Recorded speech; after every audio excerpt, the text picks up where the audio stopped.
Үзэгчдээ эхнээс шууд сурвалжлага хүрэхэд бэлэн боллоо. Сэтгүүлч Отхон Туяа зураглаач Батэрдэнаар Улаанбаатарын стандарттай холбоотой сэдвээр шууд холбогдоход бэлэн боллоо.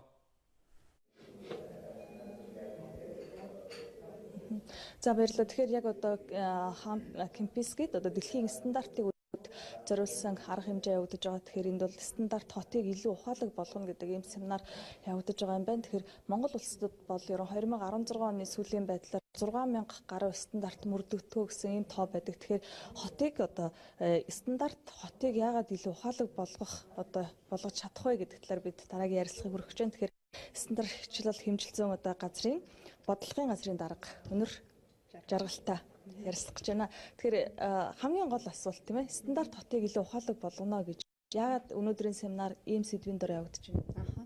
Жил болгоны 10 сарын 14 энэ өдрийг тэмдэглэхээс өмнө олон улсын стандартын 3 байгууллага байдаг. Энэ 3 байгууллагаас уриалга гаргасан. 2017 оны уриалга юу байх юм бэ?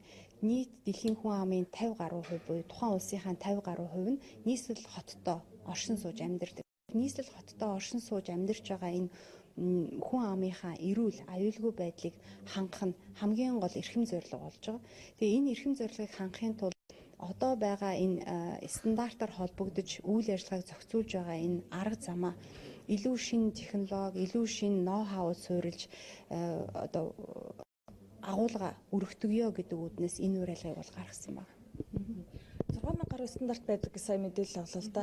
Тэгэхээр мэдээж одоо эндээс чухал биш тэр гэж хэлэхэд хэцүү баг. Хамгийн одоо нийт шаардлагатай байгаа гэж хэлж болохоор ялангуяа манай одоо хотын амьдралд илүү хариуцлагатай байхын тулд бид хамгийн түрүү юунаас эхлэх ёстой? Хамгийн түрүүнээс юунаас эхлэх вэ гэдгийг мөн олон улс мөн заасан. Энэ заасан төвөгтэй одоо шийдэхэд хэцүү байгаа зүйл манай Монгол улсад ч гэсэн байгаа. Үүнд заасан хамгийн ихний ишлэл бол барилга хот байгуул төлөвлөлт гэдэг асуудал.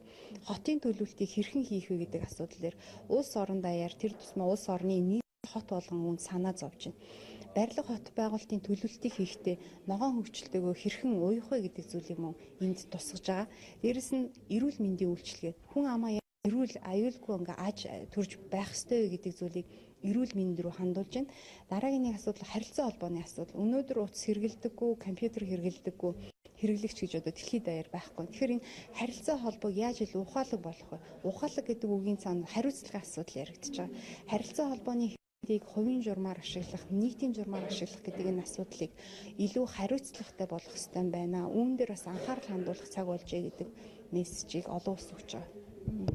Барилга хот байгуулалттай холбоотой жишээлбэл манад яг ямар төрлийн стандартууд байна? Энийг бид нар хэрэгжүүлэхийн тулд яах ёстой гэдэг зүйл харагдаж байна. За яг барилгын салбар гэдэг тэгээ хот төлөвлөлттэй холбоотой гэдэг асуух юм бол 6000 гаруй стандартаас бол 100-аад стандарт бол байна.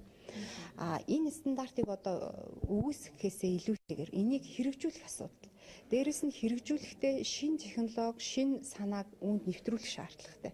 Стандартыг шинээр бий болгох гэхээс илүүтэй шинжилгээ гэдэг асуудал хамгийн гол асуудал тулгамдж байгаа. Өөрөөр хэлбэл бид нэр орчин цагт амьдарч байгаа, гадаад худалдаа эрхэлж байгаа, гадаад одоо ертөнцид амьдарч байгаа энэ 90 байгаа учраас бид нэр шинэ технологиг үйл ажиллагаандаа нэвтрүүлж иж хүн амаа эрүүл аюулгүй одоо сайхан амьдрахад бид нэр дэмжлэг үзүүлж чадна.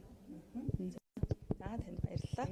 За тэгэхээр бид эхнээс сурвалжлага дэлхийн стандартын өдөрт зориулсан стандарт хотыг илүү ухаалаг болгоно гэдэг ярилцлагыг үзэж та бүхэнд хүргэлээ. За дараагийн цагт бид бас стандарт одоо харилцаа холбооны салбарт ямар харилцаа холбооны салбар одоо стандарт яаж хэрэгжүүлэх ёстой юм бэ гэдэг талаарх мэдээллийг бас үзүүлэх болно.